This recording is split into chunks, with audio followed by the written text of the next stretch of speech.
L'Alt Empordà, que té 1.342 quilòmetres quadrats i 93.172 habitants, acompanya el Pirineu fins al mar i ofereix la plana a la Muga i el Fluvià. És un paisatge molt bonic i amb molta activitat agrícola, ramadera i turística.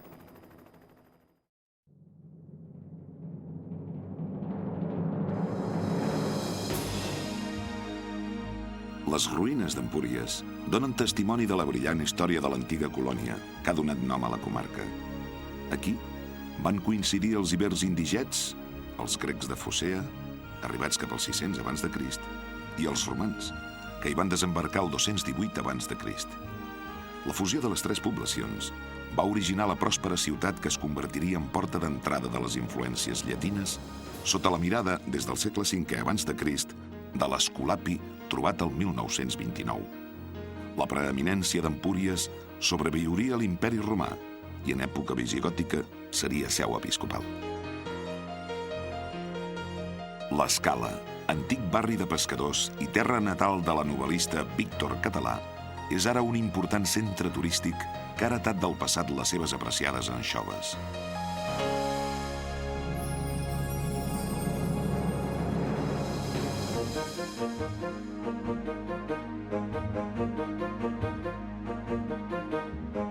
Sant Martí d'Empúries, l'antiga Paleàpolis illenca, va ser el nucli grec original i a l'alta edat mitjana la primera capital del comtat d'Empúries.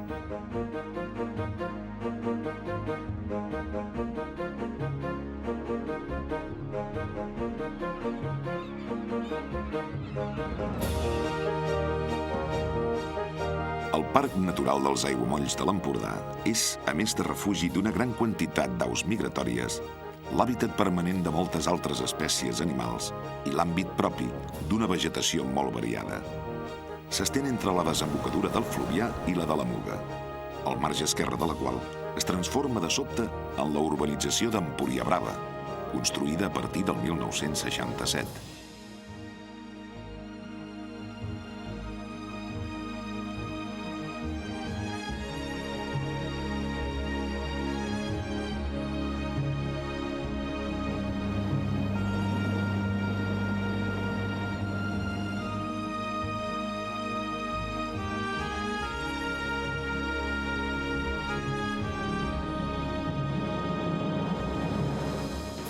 La monumentalitat de Castelló d'Empúries ens recorda que a partir del segle XI es va consolidar com a capital del comtat i que al segle XIV va reivindicar la condició de seu episcopal.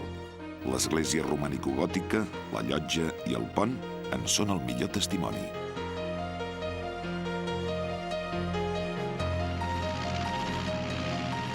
El golf de Roses, port natural per excel·lència, ha estat sempre un punt de trobada entre l'interior i el mar. Prudenci Bertrana, a Proses bàrbares, deia des d'aquest paisatge: de lluny albireu els grans navilis refugiats a la badia de Roses i la franja de les verdoses aigües escumejants que limiten la plana. La bellesa del golf ha atret a partir dels anys 60 un creixement turístic desenfrenat que ha alterat el paisatge i el medi natural. Les noves construccions han envoltat la ciutadella que protegia la colònia grega de Rode, fundada pels rodis cap al segle VI abans de Crist, la importància de la qual va sobreviure a l'imperi romà i va ser heretada en part per l'abadia benedictina medieval. L'alt valor estratègic de l'indret va fer que al segle XVI s'hi aixequés una nova ciutadella, escenari d'episodis bèl·lics fins al segle XIX.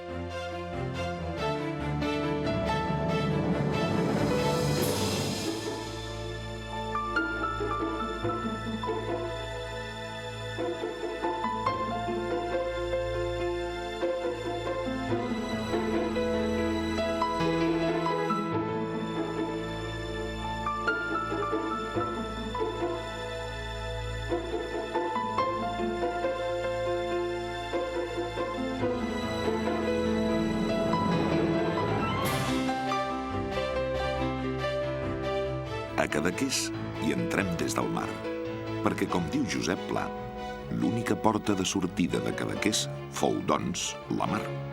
Per la mar li ha arribat tot, les penes i les glòries, els plans i la bona vida.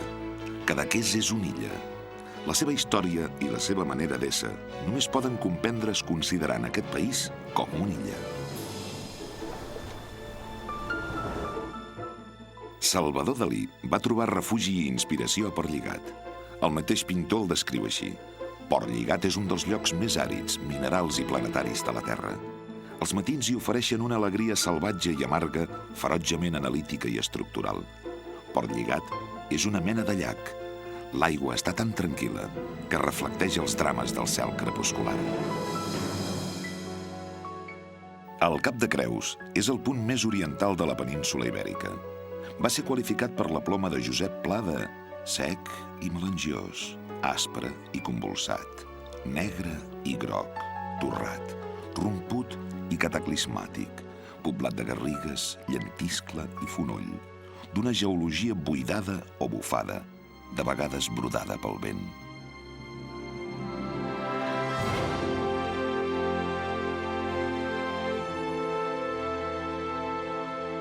El monestir benedictí de Sant Pere de Rodes és una de les joies del romànic català.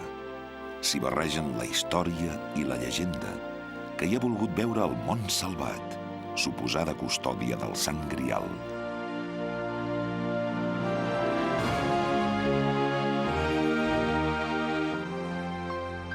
Seguint la costa, trobem poblacions ajaçades vora el mar per a crear les sensacions descrites per Josep Maria de Segarra. Quina cosa més bella, tenir el llit vora la platja amorosa.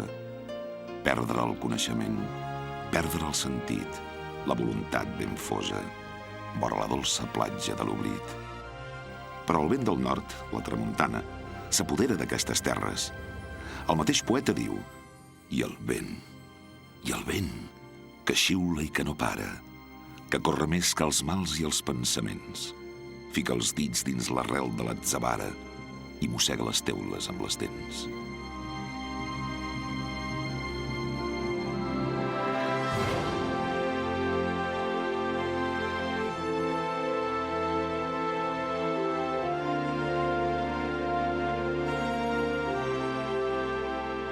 Les activitats i els paisatges més tradicionals són prop del mar, en un seguit de pobles de caràcter estretament lligat a les restes megalítiques i a un romànic que assoleix la seva millor expressió al monestir de Sant Quirze de Colera, al peu dels boscos de roures i alzines de la Serra de l'Albera.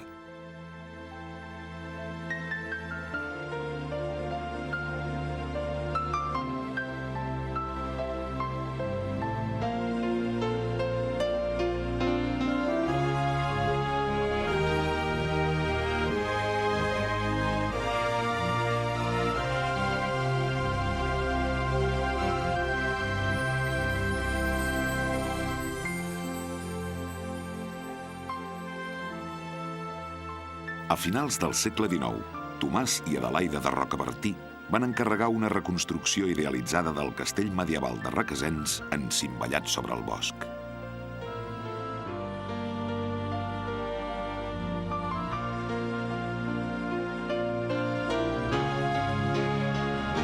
La Jonquera ha heretat el valor estratègic dels passos fronterers que queda ben reflectit al castell de Bellaguarda.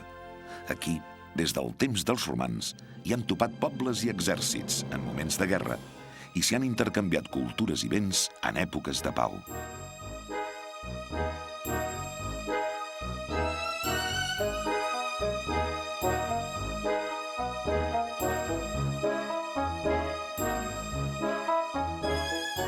Pirineu endins, la muntanya s'encrespa sobre el que va ser el vescomtat de Rocabertí.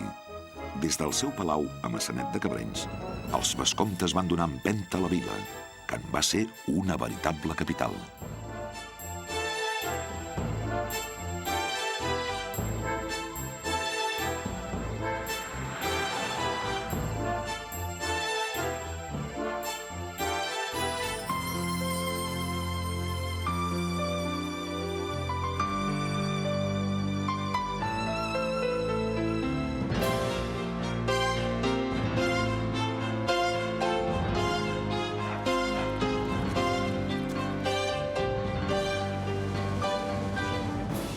Baixant de la muntanya, la plana queda esquitxada d'esglésies romàniques, com la canònica de Lledó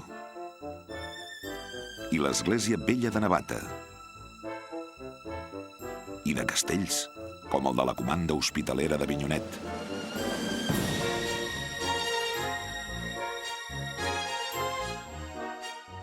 Figueres.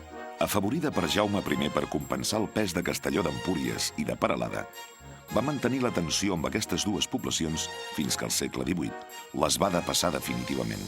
Des d'aleshores, és la capital indiscutible de la comarca.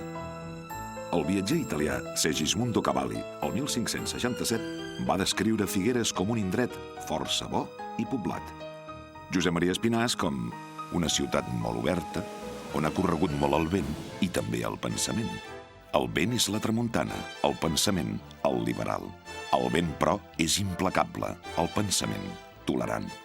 Narcís Monturiol és, sens dubte, un bon exemple del caràcter figuerenc. L'imponent castell del segle XVIII i, sobretot, l'empremta de Dalí en el Teatre Museu i el Mausoleu són actualment els principals reclams de la ciutat.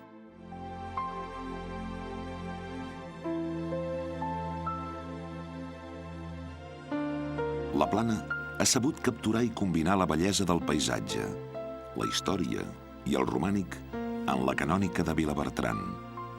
La seu comtal i vescomtal de Peralada, revaloritzada avui amb el prestigiós Festival de Música i el Casino. El bressol de la reina Sibil·la a Fortià. El monestir de Sant Miquel de Fluvià. El Palau de Sant Mori. L'església de Saus. I, en definitiva, l'encant de cadascun d'aquests petits nuclis.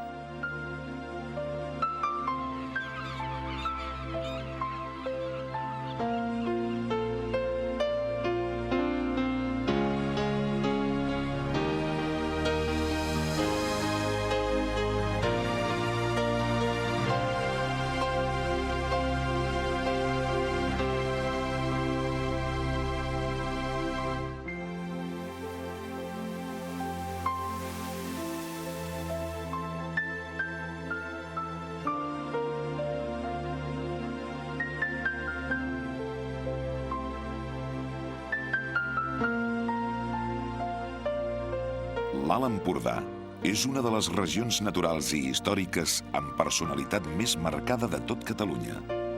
Al llarg de la història, ha estat ocupada per moltes cultures diferents, i això es deixa sentir encara avui en la seva riquesa de matisos.